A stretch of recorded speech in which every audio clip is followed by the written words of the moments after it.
My name is Adrian. You are in Belleek, County Fermanagh, Northern Ireland. And can you tell me what's behind you?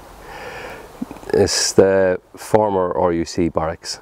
It's originally constructed here in and around 1935-37. So it's went through various incarnations, and the present structure's there from about 1993-94. Since about 2007, with the peace process, it was decommissioned and sold off. So it was sold to a private individual, and they partially deconstructed it. So what you're left with today is that structure. It's interesting because it's we now see what a bomb-proof structure looks like when they take away the cladding. So it's heavily engineered. The border was always part of life. I grew up in the Troubles, born in 1981. The road to our left here went about 500 metres down. It was the border, and that was always it was a bombed road. It was closed, so there was no traffic through it. My father was a farmer, and it was very difficult for him because he farmed both sides of the border, and there was lots of obstructions to everyday life, and it was part of life. It was actually normal. It was normal for us as children growing up that there could be bombs, there could be shootings, there could be lockdown security things happen regularly. So, you know, there was always police about, there was army about, there was helicopters. It was very strange because it was, today in 2018 you see a helicopter, you look up and it's something strange.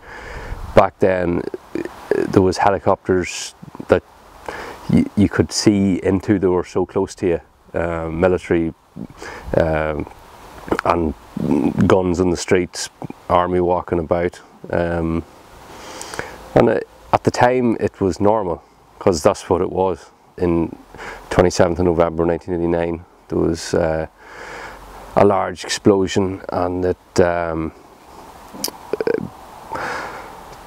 considerable damage to our house, neighbours' houses, the barracks itself. We had to move out for a long time. We were in the house when the explosion happened, and I was only 7-8 years old, and the glass all coming in around me and lights off, and having to basically gather whatever was in your pockets and hold your mother's hand and walk out of your house that night. And the doors were wide open, everything was just in a mess. This was the scene in Belleek 4 months ago after a 1-ton IRA bomb left at the local police station blitzed the surrounding area. Although the RUC base was the target, it remained operational, while many homes and other buildings were left in ruins. The village's health centre was wrecked beyond repair, and the nearby fire station also severely damaged. Today, Belleek still bears the scars of that attack. 2 families who lived closest to the centre of the blast are not yet back in their homes. With structural repairs just now getting underway, it could be another 2 months at least before they can return. Miraculously, everybody was okay that time, so we were lucky it was only property damage, but it was considerable. From us growing up, we had what was a hard border. We had roads that you couldn't go access on. You had military infrastructure all over the place, and yet there was no hard border then. It is impossible to have a hard border, and any infrastructure that's put up will be taken down. There's no way local people will put up with it. Everybody today has a smartphone, and the first, like if there was to be a passport control over on Belleek Bridge, the first officer of the state that says something wrong is going to be videoed, and it's going to happen. And any infrastructure will be damaged, it'll be taken down. It won't happen. It's impossible to have a hard border because the border with Northern Ireland Republic follows fields, it follows in through ditches, it follows in through the middle of forests. It's not like you think of the American-Mexico border. It is actually straight lines. It's not like that here.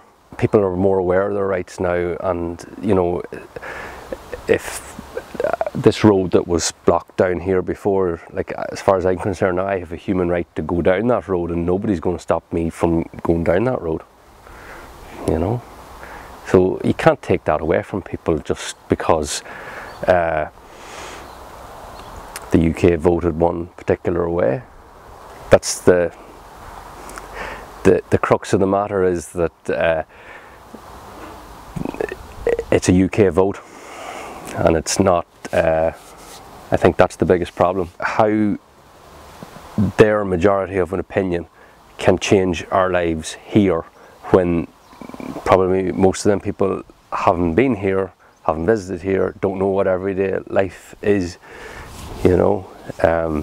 People here marry across the border, their families grow up different sides of the border. There's actually northern people go to school in the south, southern people go to school in the north. It depends what way, parishes, religion, sports teams, everything's intertwined. There's people that die in the south are buried in the north, and vice versa, because where their families came from and things like that. It's not, you know, they're two different countries, but we're not two different peoples.